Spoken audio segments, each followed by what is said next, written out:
ശബരിമല സ്വർണ്ണക്കൊള്ളയിൽ തമിഴ്നാട് ഡിണ്ടിഗൽ സ്വദേശി ഡി മണി, സഹായികളായ ബാലമുരുകൻ, ശ്രീകൃഷ്ണൻ എന്നിവരെയും SIT ചോദ്യം ചെയ്യുന്നു. 4 അഭിഭാഷകർക്കൊപ്പമാണ് ഡി മണി എത്തിയത്. സലിം മാലിക് ചേരുന്നുണ്ട് തിരുവനന്തപുരത്ത് നിന്ന് വിവരങ്ങളുമായി. സലിം, ഇന്ന് അറസ്റ്റ് ഉണ്ടാകുമോ?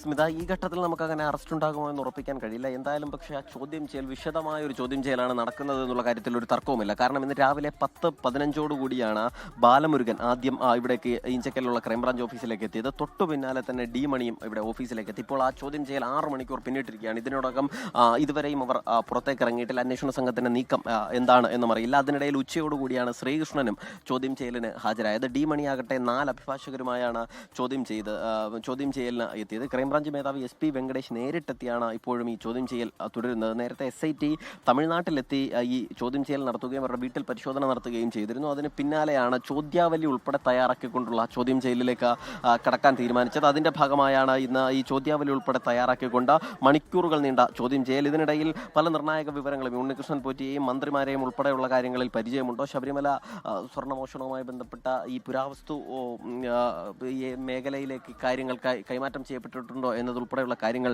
പരിശോധിക്കുന്നുണ്ട്. ഗുരുതരമായി സ്വർണ്ണമോഷണം എന്നതിനപ്പുറത്തേക്ക് ഗൗരവ സ്വഭാവത്തിലുള്ള പുതിയ ആരോപണമാണ് അന്വേഷണ സംഘം ഇപ്പോൾ അതും ഈ കേസിൽ അന്വേഷിക്കുന്നത്. അത് പുരാവസ്തു കച്ചവട സംഘത്തിന് ഈ ശബരിമലയിൽ നിന്നും നഷ്ടപ്പെട്ടു പോയ സാധനങ്ങൾ കൈമാറിയിട്ടുണ്ട് എന്നുള്ളതാണ് അന്വേഷണ സംഘത്തിന് ഏറ്റവും പുതുതായി ഒരു വ്യവസായി നൽകിയിരിക്കുന്ന മൊഴി. പത്തനംതിട്ട സ്വദേശിയായി ഈ വ്യവസായി നൽകിയ മൊഴി കേന്ദ്രീകരിച്ചാണ് ഡി മണി എന്ന പേരിലേക്കും അവരുടെ സഹായികളിലേക്കുമൊക്കെ ഈ കേസ് എത്തിയിരിക്കുന്നത്. അങ്ങനെയാണ് ബാലമുരുകൻ, ശ്രീകൃഷ്ണൻ, ഡി മണി തുടങ്ങിയവർ ഈ കേസിന്റെ പേരുകാരായി എത്തുന്നത്. അതിന് പിന്നാലെ തന്നെ അത്തരത്തിലുള്ള ഇടപാടുകൾ നടന്നിട്ടുണ്ടോ, ഇവരുടെ ഇടപാടുകൾ എന്താണ് എന്നതാണ് സലിം മാലിക് ഈ വാർത്തയുടെ വിശദാംശങ്ങൾ നമുക്ക് നൽകിയത്.